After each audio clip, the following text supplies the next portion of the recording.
नमस्कार विद्यार्थी मित्रांनो, डेक्कन आय एस मध्ये तुमच्या सर्वांचं स्वागत। 17 फेब्रुवारी रोजी होणाऱ्या राज्यसेवा पूर्व परीक्षेच्या सीसॅट या पेपरविषयी काही तुमच्याशी संवाद करावा यासाठी हा व्हिडिओ आम्ही करत आहोत। तर हा व्हिडिओ करत असताना सुरुवातीला आम्ही हे स्पष्ट करतो की हा व्हिडिओ आम्ही कोणाला उद्देशून करत आहोत। तो पहिला मुद्दा येतो की ज्या लोकांनी 2013 ते 18 म्हणजे सीसॅट इंट्रोड्यूस झाल्यापासून लोकसेवा आयोगाकडनं जे काही पेपर्स आलेले आहेत त्या पेपर्सला व्यवस्थित स्कॅन केलेला आहे। त्यामधले उतारे, त्यामध्ये येणारी ॲनालिटिकल ॲबिलिटी, रिझनिंग किंवा मॅथ्स किंवा डिसिजन मेकिंग या सगळ्या प्रश्नांना व्यवस्थितरित्या बारकाईनं पाहिलेलं आहे, त्यांना समजून घेतलेलं आहे। आणि याचबरोबर तुम्ही ज्या काही टेस्ट सिरीज आहेत, पुण्यामधल्या वेगवेगळ्या टेस्ट सिरीज असतील, डेक्कन आय एसची टेस्ट सिरीज असेल, यांचा सराव केलेला आहे आणि शिवाय तुम्ही त्याच्यासाठी लागणारी किमान प्रामाणिक तयारी केलेली आहे। अशा विद्यार्थ्यांना समोर ठेवून आम्ही हा व्हिडिओ तयार करत आहोत। आणि दुसरा एक महत्त्वाचा मुद्दा की ज्या विद्यार्थ्यांची सीसॅटवर स्वतःची एक मास्टरी आहे, ज्यांना स्वतःला सीसॅटविषयी काही एक स्वतःचं आकलन आहे, ज्यांना डिकोड झालं आहे, त्यांनी त्यांच्याच पद्धतीने ते अप्रोच करावं। परंतु अनेक विद्यार्थी, अनेक उमेदवार असे आहेत की ज्यांना सीसॅटविषयी सतत एक भीती वाटत असते। आम्ही आमच्या टेस्ट सिरीजमध्ये मी स्वतः उतार्यांच्या आकलनाविषयी अनेकदा बोललेलो आहे, त्यामुळे त्याची पुनरावृत्ती इथे मी करणार नाही आहे। फक्त अंतिम क्षणाला सीसॅटविषयीची मेंटॅलिटी कशी असावी या दृष्टीने आपण काही बोलणार आहोत। तर सर्वात पहिला मुद्दा याच्यामध्ये मला जो जाणवतो की सकाळी GSचा पेपर झाल्यानंतर तो पेपर तुम्हाला कसा गेला यामुळे तुमच्या मानसिकतेवर कुठलाही परिणाम होता कामा नये। मग तो सोपा गेला असेल तर त्या एक्सायटेशनमध्ये ही राहणं नको, आणि तो अवघड गेला असेल तर डिप्रेशनमध्येही जाणं नको। नल ज्याला आपण म्हणतो, वॉइड, रिकामी जागा मनामध्ये असणं हे जास्त गरजेचं आहे। बऱ्याचदा लोक सकाळचा पेपर झाल्यानंतर कट ऑफ किती असेल याच्यावरती चर्चा करताना दिसतात, मग ते फोनवर असेल किंवा प्रत्यक्ष असेल। आणि प्रत्यक्ष जरी केली नाही तरी मग ते मनात कुठेतरी असतं की गेल्या वर्षी 247 आलं होतं आणि मग आता ह्यावर्षी त्याच्याही वरती जाईल का, मग जागा किती आहेत, मग गुणिले 10 करायचे की 15 करायचे वगैरे, असे सगळे हिशोब, सगळा केओस मधल्या 2 पेपरच्या त्या गॅपमध्ये आपण करत असतो। तर हे जाणीवपूर्वक टाळायला हवं। जेवढं मन तुमचं निरभ्र आणि शांत असेल ते दुपारच्या पेपरसाठी जास्त लाभदायक असू शकतं। हा झाला पहिला मुद्दा। दुसरा जर आपण मुद्दा म्हटलं म्हणजे कंटेंट बेस्ड जर काही बोलायचं ठरलं तर सीसॅटच्या पेपरला 3-4 भागांमध्ये आपल्याला विभागता येतं। हे मी याही आधी शेवटच्या लेक्चरमध्ये आमच्या टेस्ट सिरीजच्या बोललो होतो किंवा आधीच्या 5-6 टेस्टमध्येही मी ओघात हे बोललेलो आहे की मराठी इंग्रजी बायलिंग्वल उतारे प्रश्न क्रमांक 1 ते 40, देन 41 to 45 मराठी उतारे, देन 46 to 50 इंग्रजी उतारे, 51 ते 75 आणि 76 ते 80।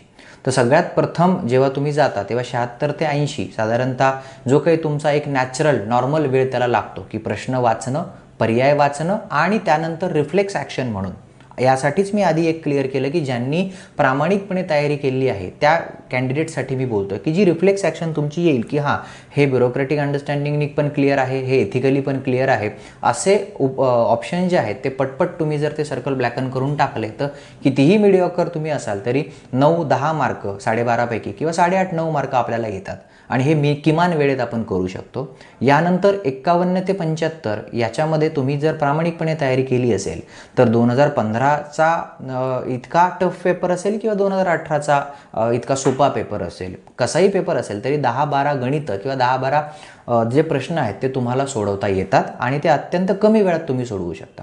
प्रश्न फक्त त्यावेळेला तुमच्यासमोर इतकाच असतो की कुठला प्रश्न आपल्याला एक नेनिवेमध्ये एक आपल्या असतं की हा मला येणार नाही आहे किंवा हा मला येणारच आहे। बऱ्याचदा प्रश्न सोडून देताही आला पाहिजे की जर त्याला खूप वेळ आपण घालवला तर पुन्हा एक मनामध्ये गिल्ट फिलिंग येतं। ते टाळून जे पटपट येत आहेत, मग जे राहिलेले आहेत त्याला तुम्ही कशा पद्धतीने मार्क करू शकता, जे पटपट येत आहेत ते करून घ्यायचे। अशी संख्या 10 ते 12 हमखास असणार आहे, ज्याच्यामध्ये 12 दुणे 24 अधिक 6 30 आणि नंतरचे डिसिजन मेकिंगचे 8-9 मार्क म्हणजे साधारणतः 37-38 मार्क आपले कन्फर्म होतात। आणि जर हे आपण निगेटिव्ह न जाता जे येत नाही आहेत ते डिफिकल्ट प्रश्न सोडून देऊन जरी केले तरी 30 ते 35 मिनिटात हे आपल्याला घेता येऊ शकतात।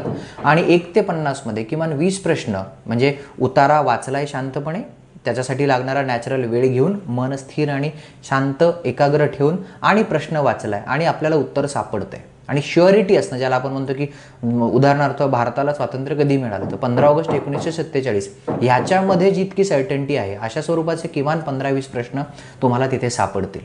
मग आता जेव्हा आपण 20 प्रश्न उतार्यातले म्हणतो, म्हणजे 20 दुने 40 अधिक 10 50 मार्क आणि तिकडचे 35 ते 40 85 ते 90 मार्क हे तुम्ही सहज त्याच्यामध्ये घेऊ शकता. म्हणजे ज्या वेळेला तुम्ही हे 85 ते 90 मार्क मिनिमम जे आहे ते घेता, साहजिकच 2015 सारखा जर पेपर टफ असेल तर त्याच्यानुसार मग तुमची वाढ होईल आणि 2018 सारखा पेपर सोपा असेल तर त्याच्यानुसार मग तुमची वाढ अधिक प्रमाणात होईल.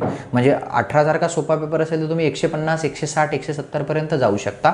15 सारखा असेल तर किमान तुम्ही 100 110 पर्यंत ते जाऊ शकता. आठवत असेल तुम्हाला 15 सालचं मेरिट तर ते 127 समथिंग काहीतरी होतं.